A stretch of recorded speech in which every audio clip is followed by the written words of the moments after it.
क्या आप जानते हैं कि लौंग हमारी बॉडी के लिए कितना अच्छा है? इस वीडियो में मैं आपके साथ शेयर करूंगा कुछ फैक्ट्स और ये बताऊंगा कि क्या होगा आपकी बॉडी में अगर आप सिर्फ एक लौंग रोज़ाना खाते हैं। आप कोई हर्बल टी पी रहे हैं, कोई कावा बना रहे हैं, इसमें आप डाल सकते हैं। घर में खाना बनता है, इसमें आप ज़रूर डालिए। या वैसे ही आप एक लौंग मुंह में रख के चबा सकते हैं। थोड़ी देर इसे मुंह में रखें, चबाएं और फिर इसे निगल लें। लौंग का इस्तेमाल दुनिया भर में इतनी ज़्यादा चीज़ों में किया जाता है कि मुख्तलिफ रिसर्च के इदारों और दवाइयाँ बनाने वाली कंपनीज़ ने इसके इस्तेमाल के 130 के करीब पेटेंट्स करवा रखे हैं। पेटेंट का मतलब है कि सिर्फ इसी इदारे के पास इसके ख़ास इस्तेमाल के राइट्स होंगे। मेडिकल और हेल्थ में, एग्रीकल्चर में, कॉस्मेटिक्स में, इंडस्ट्रियल यूज़ में सिर्फ वही इदारा इसे अपने प्रोडक्ट्स में इस्तेमाल कर पाएगा जिसके पास इसके पेटेंट्स मौजूद होंगे। लौंग पे ये बहुत सी रिसर्च मौजूद है। ये नेचुरल पेन किलर है। लौंग में एनर्जेटिक प्रॉपर्टीज़ पाई जाती हैं, मतलब ये दर्द को कम करता है। इसका जो सबसे ज़्यादा इस्तेमाल किया जाता है वो है दांत के दर्द में। और जब हम इसके फ़ायदे की बात करते हैं तो इसकी वजह इसमें पाया जाने वाला एक एसेंशियल ऑयल है।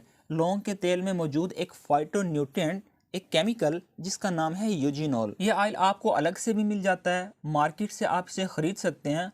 लौंग की जो खुशबू है, जो इसका फ्लेवर है, वो इस ऑयल की वजह से है।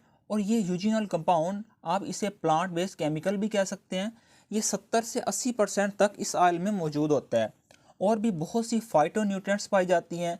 एक बात जो मुझे अच्छी लगती है इन नेचुरल हर्ब्स और स्पाइस की, कि इनसे आपको नेचर की तरफ से एक पूरा पैकेज मिलता है।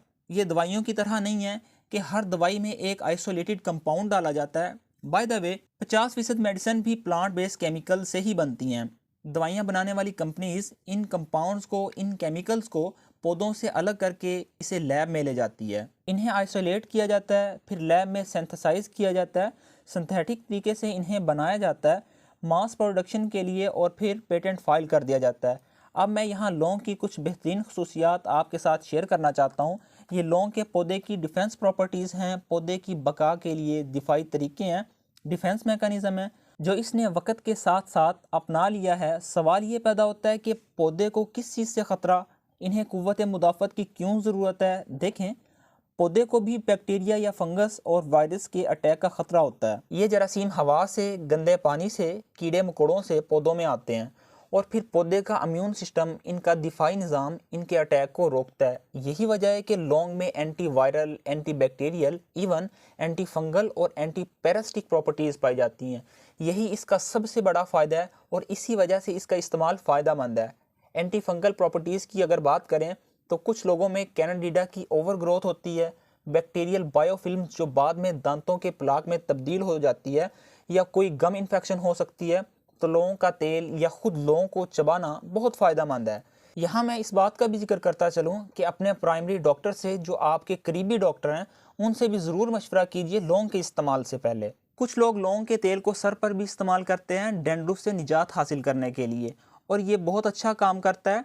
डैंड्रुफ एक ख़ास किस्म की फंगस मेलासीजिया की वजह से होता है, और कुछ स्टडीज़ में तो ये बात भी लिखी गई है कि लौंग का तेल ये मेलासीजिया फंगस जो जहरीले मादा पैदा करती है, सर की जिल्द पे इन्हें कम करता है, टॉक्सिन्स को कम करता है जो Malassezia fungus as a byproduct बनती है। लौंग पे की गई रिसर्च में ये लिखा गया है कि जब किसी एंटीबायोटिक के साथ इसे खाते हैं तो इस एंटीबायोटिक की MIC वैल्यू 1000% तक बढ़ जाती है।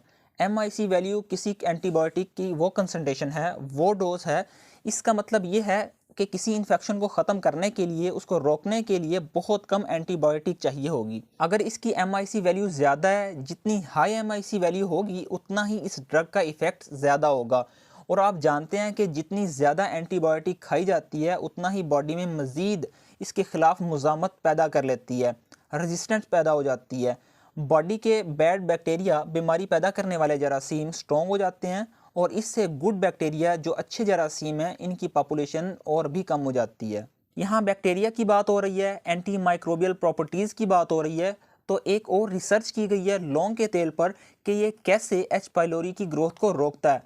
एच पाइलोरी बैक्टीरिया मैदे के अल्सर और गैस्ट्राइटिस की वजह बनता है। लौंग इन अल्सर्स को, गैस्ट्राइटिस, इंडाइजेशन, गैस और ब्लोटिंग को रोकता है। इसमें यूजिनोल ये बॉडी में एक एंजाइम मोनो अमीनो ऑक्सीडेज के एक्शन को रोकता है।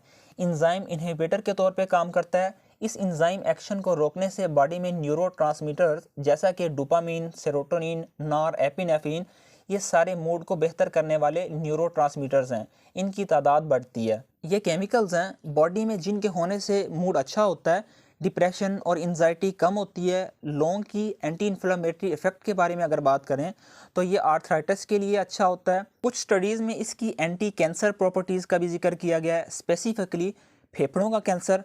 चाइनीज़ ट्रेडिशनल मेडिसिन में इसे पिछले 3000 साल से इस्तेमाल किया जा रहा है।